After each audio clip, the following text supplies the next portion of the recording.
こんにちは、藤原さん。はい、こんにちは。はい、よろしくお先生こんにち願いしは。ます。よろしくお願いします。はい、皆さん、こんにちは。関西外語専門学校の藤原と申します。Ya, jadi perkenalkan, beliau adalah perwakilan dari Kansai College of Business and Language yang bernama Fujiwara-san. 本日は説明会にご参加いただきありがとうございます。今日の説 Terima 明、kasih, はい、selesai. は Terima い、kasih atas kesempatannya untuk bergabung pada presentasi hari ini. 今日の説明会で少しでも皆様の日本留学についてのイメージが膨らんで、疑問に答えられたらと思います。Semoga melalui presentasi hari ini, teman-teman semua bisa mendapatkan bayangan sekolah di Jepang itu seperti apa dan bisa menjawab pertanyaan teman-teman semua. 本日あまり時間がありませんので、今、画面に映ってます当校の卒業生のレイチェルさんにインドネシア語で学校説明をしてもらいます。Karena hari ini waktunya tidak terlalu banyak, jadi saya, Rachel Jenis, yang akan mempresentasikan tentang KCI College of Business and Language pada hari ini. 説明会の後、もし時間があれば質疑応答もしますので、どうぞ皆さん質問あればチャットの方でお願いします。では、レイチェルさんお願いします。Jadi nanti apabila waktunya masih cukup, teman-teman dipersilakan untuk memberikan pertanyaan. Jadi screen-nya bisa kelihatan.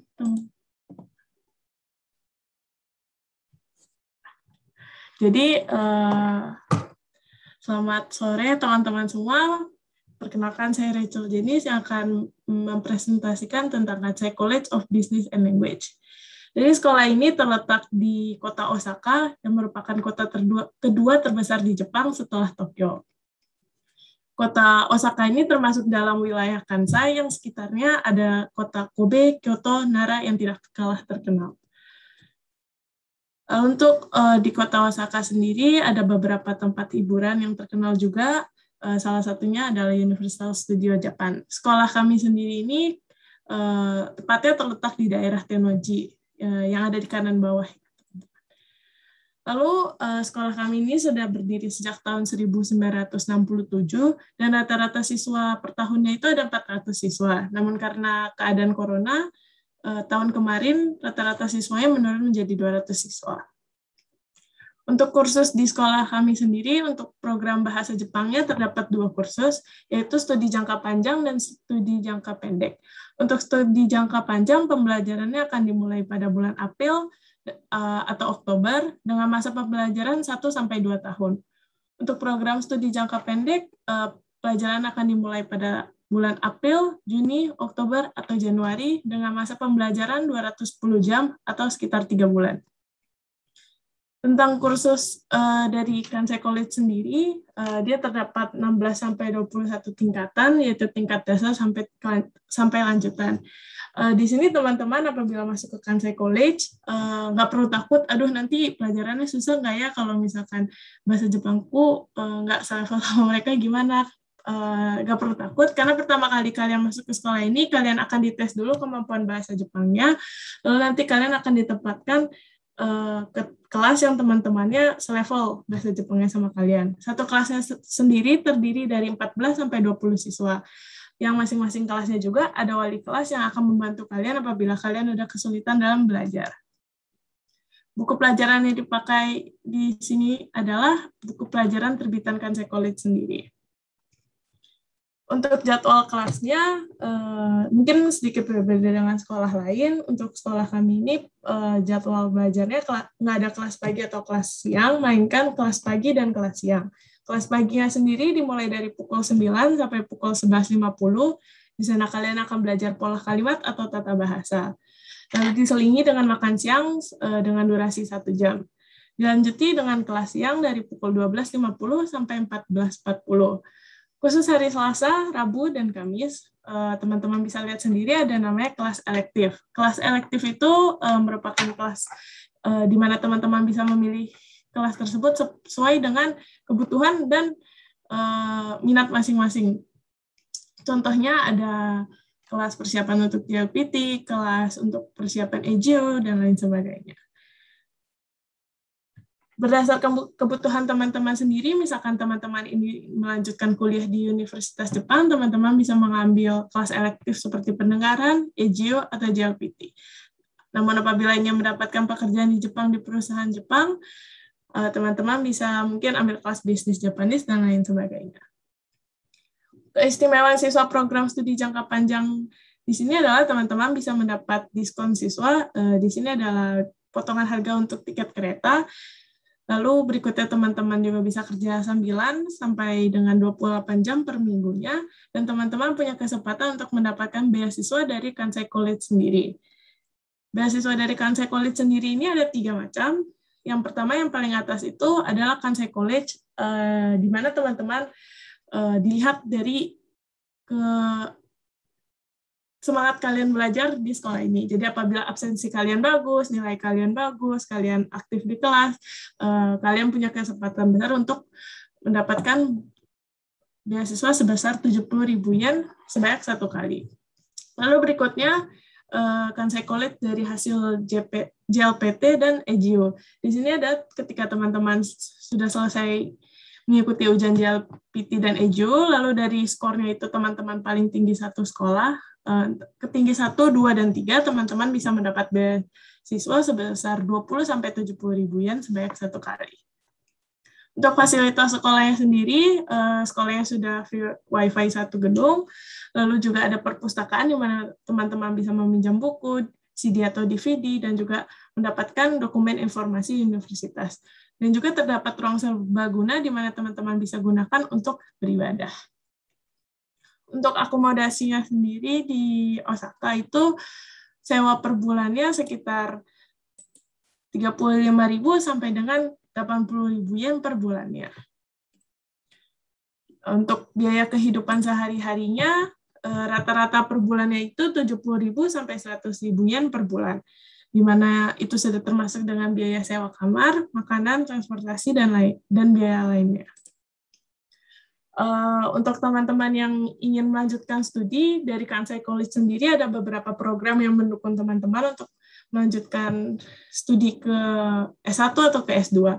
Salah satunya merupakan program rekomendasi sekolah, di mana sekolah akan merekomendasikan kalian ke universitas yang bekerja sama dengan Kansai College, sehingga kalian bisa masuk ke universitas tersebut dengan jalur khusus. Dan juga di sekolah kami sendiri terdapat banyak event presentasi universitas, di mana orang-orang di universitas tersebut akan datang ke sekolah dan memberikan penjelasan tentang universitas tersebut. Lalu ada kelas elektif yang seperti tadi saya jelaskan, di mana teman-teman bisa memilih kelas sesuai kebutuhan teman-teman. Lalu berikutnya ada gelar diploma, di mana teman-teman yang mengambil program 2 tahun bisa mendapat diploma bahasa, sehingga dapat mengikuti ujian transfer universitas. Namun perlu dicatat, tidak semua universitas menerima program ujian transfer universitas. Berikutnya ada sistem wali kelas, yaitu di mana teman-teman ketika memiliki kesulitan ketika ingin persiapan ujian wawancara, atau penulisan esai, atau ingin konseling karir, teman-teman bisa konsultasikan ke setiap wali kelas yang ada di sekolah ini. Berikutnya untuk orang-orang yang sekolah di sini, ada 32% orang Taiwan yang paling banyak, lalu orang Korea, China, Hong Kong, dan lain sebagainya. Untuk murid Indonesia ini, untuk sekarang ini ada 2, dan nanti untuk bulan Oktober yang akan datang sekitar 7 orang. Lalu menurut aku ini merupakan kesempatan yang bagus buat teman-teman apabila ingin speaking bahasa Jepangnya, kemampuan percakapan bahasa Jepangnya berkembang pesat, teman-teman kan berarti harus menggunakan bahasa Jepangnya. Nah, supaya teman-teman menggunakan bahasa Jepangnya, teman-teman harus ketemu sama orang-orang yang emang mau belajar bahasa Jepang juga dan tidak ngomong bahasa Indonesia. Karena kan sayang kalau misalkan teman-teman udah jauh-jauh datang ke Jepang, tapi ngomong bahasa Indonesia lagi, jadi bahasa Jepangnya nggak berkembang dengan lancar kan. Nah, jadi di sekolah ini kemungkinannya kecil banget kalian sekelas dengan orang Indonesia, tapi kalian nggak perlu takut juga kalau misalkan nanti nggak ada orang yang bisa bahasa Indonesia, kesulitan gimana dong? Di sini ada staf yang bisa bahasa Inggris juga, dan di Jepang sendiri juga ada perkumpulan orang Indonesia dari pemerintah negara Indonesia. Lalu untuk murid-murid yang sudah lulus dari sekolah ini, 45%-nya melanjutkan pendidikan ke sekolah kejuruan S1 atau S2, 15%-nya bekerja di Jepang, dan 40%-nya pulang ke negara mereka masing-masing. Nah, Osaka itu kota seperti apa sih? Kalau Osaka itu terkenal dengan makanannya enak dan murah. Contohnya seperti ikayaki, kaninabe, ramen, dan takoyaki. Mungkin teman-teman sudah pernah dengar ya, dan di Indonesia juga ada banyak. Lalu berikutnya juga, hiburan di Osaka itu ada apa aja sih? Ada banyak yang kalian bisa lakuin. Salah satunya kalian bisa mengunjungi bangunan tertinggi yang ada di Jepang, yaitu Abeno Harukas. Dia terletak di Tennoji juga. Dari sekolah kalian cukup jalan kaki aja. Lalu ada juga Universal Studio Japan, teman-teman pasti sudah tahu. Lalu ada pertunjukan tradisional Jepang. Ada juga transportasi yang bagus, sehingga kalian bisa jalan-jalan keluar kota, walaupun itu weekend, walaupun pulang hari. Lalu ada juga shopping street terpanjang di Jepang, yaitu di Namba sana, dan ada banyak lagi hal lainnya. Berikutnya, hidup di Osaka itu seperti apa sih? Nah, kalau di Osaka itu gajinya oke, pengeluarannya minim. Jadi gaji minimum di Osaka sendiri 964 yen per jamnya. Ini merupakan gaji minimum tertinggi ketiga di Jepang, dan di mana biaya sehari-hari kalian bisa tertutupi. Jadi dari gaji kalian kerja sampingan, kalian bisa menutupi biaya sehari-hari kalian. Berikutnya untuk biaya sekolah dari Kansai College sendiri, pertama apabila kalian teman-teman ingin mendaftar, kalian harus membayar biaya pendaftaran sebesar 20.000 yen. Lalu berikutnya untuk sesuai kursus yang teman-teman ambil, contohnya aku sendiri dulu ambil kursus 1,5 tahun, jadi aku masuk di bulan Oktober, lalu lulus di bulan Maret, itu kena biayanya 1.140.500 yen. Nah, biaya ini sudah termasuk dengan biaya buku, biaya aktivitas, dan lain sebagainya. Jadi teman-teman tidak perlu bayar biaya lainnya lagi. Nah, apabila teman-teman merasa biaya ini terlalu besar dibayar dalam sekali bayar, sekolah juga menyediakan program pembayaran angsuran. Jadi pembayarannya bisa dibagi sebanyak 3 kali, yaitu setiap 6 bulan sekali, di mana pertamanya teman-teman harus membayar sebesar 472.500 yen, lalu kedua dan ketiganya sebesar 334.000 yen. Berikutnya, untuk kehidupan, bayangan kira-kira hidup di Jepang tuh kayak gimana sih? Hidup di Osaka tuh kayak gimana sih? Jadi kalau misalkan kalian sekolah di sini, kalian kira-kira pukul 8.50 kalian tiba di sekolah, lalu kalian bisa dari stasiun kereta bisa jalan ke sekolah, lalu pukul 9 pelajarannya akan dimulai. Kelas paginya itu yang seperti tadi saya bilang, jam 9 sampai jam 11.50, kalian akan belajar bersama sekitar 14-20 teman-teman lainnya. Lalu kalian akan istirahat, kalian boleh keluar sekolah ke minimarket, atau kalian mau panasin makanan kalian lewat microwave di sekolah. Lalu habis itu kalian bisa makan bareng-bareng teman kalian di kelas. Tapi karena sekarang corona, makannya nggak kayak gini ya, jadi makannya udah satu-satu gitu.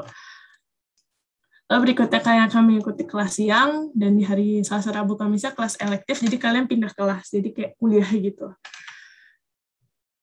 Lalu selesai kelas jam 2.40, kalian bisa lanjut belajar sendiri di kelas, atau kalian bisa menggunakan fasilitas sekolah, atau kalian kalau mau konsultasi dengan guru, kalian bisa menemui gurunya setelah selesai jam pelajaran.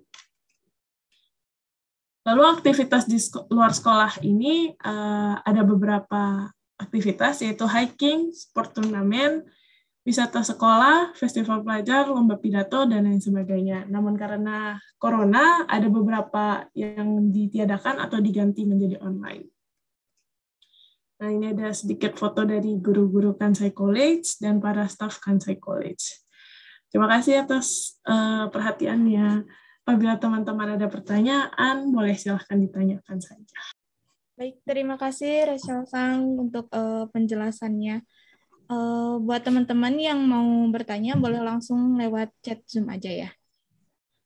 Sebelum nanti ada pertanyaan dari teman-teman, saya mau tanya dulu. Ini pertanyaan dari saya.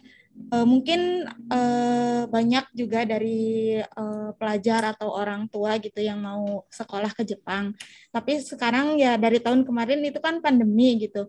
Mas, proses belajar di Kansai College sendiri itu bagaimana? Terus untuk untuk pelajar sendiri yang belum bisa berangkat ke Jepang itu bisa ikut kelas online atau undur lagi seperti itu? Baik, terima kasih atas pertanyaannya. Jadi karena sekarang corona, kalau sekolah kejuruan di Osaka sendiri itu pelajarannya bisa berlangsung secara tatap muka dengan minimum orang gitu. Jadi dari Kansai College sendiri juga kalau misalkan orang-orangnya udah pada di Jepang, udah tinggal di Jepang, mereka bisa pergi ke sekolah seperti biasa, namun perlu ada pengukuran suhu, pakai masker dan ya alkohol protokol kesehatannya, iya ada protokol kesehatannya. Lalu kalau untuk teman-teman misalkan yang bulan 10 ini akan datang, kan sekarang Jepang kayaknya belum dibuka kan buat orang Indonesia juga. Jadi nanti mereka dikasih pilihan apakah mereka mau mengikuti pelajaran secara online sampai Jepang dibuka atau mereka bisa mengundur kedatangan mereka ke Jepang. Misalkan sekarang kan Oktober, jadi berikutnya April. Mereka bisa pilih undur atau mereka bisa pilih online sampai Jepang dibuka. Seperti itu kira-kira. Baik, terima kasih. Baik, ada pertanyaan ya dari peserta yang lain. Apakah di Kansai College ada menyediakan program beasiswa? Mungkin tadi juga sudah disampaikan ya mengenai program beasiswanya. Ada beberapa yang dari JLPT atau dari IJU juga, terus dari kehadiran, terus nilai juga itu pasti ada beasiswanya dari sekolah. Kemudian ada pertanyaan lagi, apakah ada persyaratan khusus kalau misalkan mau masuk ke Kansai College? Oke, saya coba jawab ya. Kayaknya persyaratan khusus itu kayaknya nggak ada, hampir sama seperti sekolah-sekolah lain. Apabila bisa memenuhi syarat minimum biaya yang ada di bank, lalu bisa punya PTN minimal N5, lalu surat-surat data-data semua lengkap dan valid, itu harusnya aman sih. Ya. Atau tanya ku ini, Fujiwara-san dulu. Oke, saya coba tanya. Ya, coba ya. Fujiwara-san. Hai. なんか関西外国専門学校に入学するとき、何か特別の条件とかありますか？他の学校と比べてっていうことですかね。はい。そうです。特にはないと思います。私たちの学校の特徴としては、やっぱり全日制、午前と午後学校がありますので、一生懸命勉強したい学生にとってはすごくいい環境の学校じゃないかなと思います。で、一般的求めている条件としては、一般的な学校と同じになりますので、また仁さんと相談してもし申請していただければと思います。はい、わかりました。ありがとうございます。Ya, jadi tidak ada persyaratan khusus, sama aja kayak sekolah lainnya. Jadi apabila mau nanya syarat-syarat untuk sekolah ke Jepang bisa didiskusikan kepada Jin ya, Japanese. Ya, oke. Hai, wakarimashita. Baik. Terus ada pertanyaan lain yaitu Kak, cara apa saja agar kita bisa masuk ke universitas di Jepang? Mungkin bisa ceritakan dari pengalaman gitu ya, karena kan Rachel juga kan ini alumni dari Kansai College, jadi boleh diceritakan pengalamannya gimana gitu. Oke, boleh. Jadi aku cerita sedikit soal pengalamanku. Jadi sama kayak di Indonesia, di Jepang sendiri juga punya banyak jalur masuk untuk ke universitas. Ada yang jalur cepat gitu, jalur yang masih awal-awal banget, lalu ada jalur yang udah jalur umum. Lalu kalau aku sendiri, dulu aku cepat gitu, udah nentuin aku mau kuliah di mana, jadi aku ikut ujian yang jalur paling cepat. Dia dulu namanya EONUC gitu, A sama O gitu. Jadi ujian sama O gitu. Lalu karena aku ikut ujian itu, aku cukup wawancara dan tulis esai karena dan dia lihat nilai rapot gitu. Terus karena nilai rapot oke, lalu esai oke, wawancara oke, jadi aku langsung lulus dengan jalur itu dan aku langsung masuk ke universitas yang aku belajar sekarang. Nah, kalau untuk jalur lainnya itu ada jalur rekomendasi sekolah yang tadi aku bilang. Jadi jalur rekomendasi sekolah ini jadi misalkan aku pengen kuliah di Universitas A dan Universitas A ini punya apa namanya? Punya jalur khusus dengan bekerja sama dengan Kansai College. Jadi nanti dari sekolah bisa ngeluarin satu kayak surat gitu. Tapi dia ada maksimal orangnya, maksimal biasanya 1 sih. Atau paling banyak kayaknya 2, tapi seringnya 1 kan. Jadi untuk 1 orang yang murid paling teladan, paling bagus dari sekolah akan direkomendasikan ke universitas tersebut, dan nanti dia butuh syarat-syarat apanya aku kurang tahu, tapi dia akan berbeda dengan jalur masuk lainnya. Lalu berikutnya ya jalur umum, yang kalau misalkan jalur umum biasanya kita butuh JLPT, butuh EGUT, itu biasanya masing-masing berbeda tergantung universitas masing-masingnya. Kira-kira kayak begitu. Oke. Terus mengenai dormitory, kalau di Kansai College itu biasanya disediakan atau misal cari di luar gitu, tapi Kansai College tetap bantu untuk untuk mengurus gitu. Kalau soal dormitory untuk dari Kansai College sendirinya itu nggak disediain, tapi ya seperti kata kakak tadi bisa dibantu urus dari Kansai College-nya sendiri. Oke, baik. Tapi biasanya kalau dormitory-nya itu kebanyakan maksudnya dekat dengan sekolah, bisa jalan kaki ataukah harus naik sepeda atau naik kereta gitu? Itu beragam sih. Ada yang bisa jalan kaki juga, ada yang naik sepeda, ada yang jauh juga. Jadi tergantung teman pilihnya di mana. Iya. Baik. Terus ada yang tanya mengenai biaya kalau dirupiahkan berapa gitu ya. Ini sekarang 1 yen itu sekitar 130 rupiah ya. Jadi tadi biaya sekolah 1 tahun kan sekitar 780.000 yen gitu ya. Itu dikali 130. Ya tahu rupiahnya berapa biasanya? Sekolah bahasa Jepang 1 tahun pertama kalau dirupiahkan sekitar 110 juta rupiah. Rata-rata di mana-mana biayanya mirip seperti itu. Ya. Ada yang tanya lagi, katanya kalau mau masuk Kansai College itu masuknya bisa kapan? Mungkin yang tadi udah disampaikan juga sama Kak Resel, kalau misalkan untuk masuk Kansai College itu bisa daftar untuk masuk April atau masuk Oktober, program 1-2 tahun gitu ya. Jadi pokoknya kalau mau masuk Kansai College itu hanya bisa di bulan April dan bulan Oktober. Pendaftaran 6-7 bulan sebelumnya. Ya, jadi awalnya juga saya udah jelaskan juga, biasanya sekolah bahasa Jepang itu kebanyakannya diterima April dan Oktober. Ya memang ada yang bulan Juli bisa ya, tapi nggak begitu banyak. Terus kalau yang Januari itu lebih sedikit lagi. Terus pendaftarannya biasanya 6 bulan sebelumnya. Karena ini berkaitan jadwal daftar ke imigrasinya. Jadi ini di mana-mana jadwalnya hampir mirip. Iya. Lalu kalau boleh sedikit tambahan, silakan. Kalau misalkan yang mau daftar bulan Januari atau bulan Juni, itu mungkin sekarang agak susah karena kan di Jepang sendiri itu pakai visa turis ya untuk yang 3 bulan, dan sedangkan di Jepang sini kan juga turis belum bisa masuk. Jadi lebih direkomendasikan yang kursus jangka panjang karena itu pakai visanya visa pelajar. Iya betul.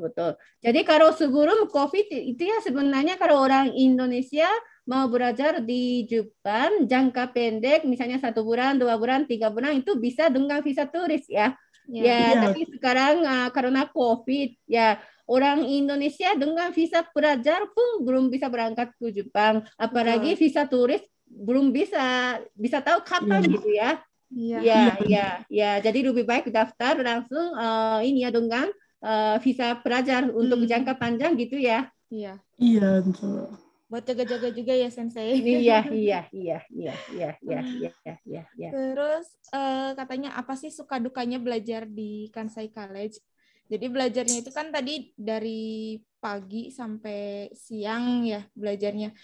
Itu termasuk yang padat atau ya mungkin kalau bagi orang yang suka belajar asik gitu ya, banyak belajarnya, tapi gimana gitu menurut Rachel sendiri yang merupakan alumni dari Kansai College?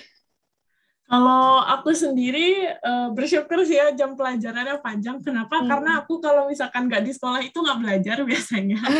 Jadi kalau misalkan aku di sekolah itu kan sekolah dari jam 9 sampai sekitar jam 3 kan. Dan menurut aku itu pendek. Kenapa? Karena di Indonesia aja kita biasanya sekolah dari jam 6.30 atau dari jam 7, kadang bisa sampai jam 3 kan. Jadi ini juga ada terus pendek lah kalau dibanding di Indonesia. Terus juga walaupun kita kelihatannya panjang, tapi sebenarnya kita masih bisa kerja paruh waktu juga jadi kalau misalkan jam 9 sampai jam 3 kita sekolah, kita bisa mulai itu dari jam 5 sampai jam 9 atau jam 10. Jadi enak sih. Suka iya gitu. Menyenangkan ya berarti ya belajar di Kansai College. Iya, menyenangkan dan merupakan pengalaman yang nggak bisa dirasain semua orang juga kan, dengan datang ke Jepang, belajar di Jepang kayak gitu. Baik. Ya berarti ini ya Sekolah Kansai College itu bisa rekomendasikan ke ini anak Indonesia untuk belajar bahasa Jepang gitu ya? Gimana? Jadi untuk Sekolah Kansai College sendiri bisa menjadi rekomendasi buat pelajar Indonesia yang mau belajar bahasa Jepang gitu ya. Terus iya betul. Mau melanjutkan pendidikan atau mau mencari pekerjaan, jadi bisa belajar di sini dengan ya suasana yang asik, itu sistem belajarnya juga yang bagus gitu. Iya betul. Ya, baik. Ya, oke, terima kasih. Mungkin terakhir dari Fujiwara-san kalau ada mau disampaikan, mungkin saya tanya dulu ya. Ya, Fujiwara-san, Fujiwara-san、質問に答えながら、このレイチェルさんの、経験とかもいろいろ話してもらったんですけど、最後に何か藤原さんから最後にコメントがあればお願いします。はい。皆さん、コロナ禍ですごく、大変なこの2年だと思います。日本留学も前から準備してて、なかなか行けない人もたくさんいると思いますけれども、皆さんの夢を心に持って、それを叶えるためにしっかり今は準備する時期だと私は思います。ですから留学がいざできるようになったら私たちも全力でサポートしますので、ぜひ皆さんの夢を叶えるために日本留学しっかり準備してできることなら皆さん大阪で会いましょう。ありがとうございます。Jadi seperti yang kita ketahui kan keadaan sekarang corona, jadi sulit juga untuk teman-teman yang walaupun sudah menyiapkan dirinya untuk datang ke Jepang, untuk sekolah di Jepang, tapi mungkin nggak bisa karena masalah visa dan lain sebagainya. Dari Fujiwara sendiri, kalau misalkan ada hal yang bisa kita bantu, kita akan bantu sebisa-bisanya, sebaik mungkin, semaksimal mungkin. Lalu Fujiwara juga menunggu teman-teman semua di Osaka. Ya, oke, baik. Terima kasih. ありがとうございました。ありがとうございました。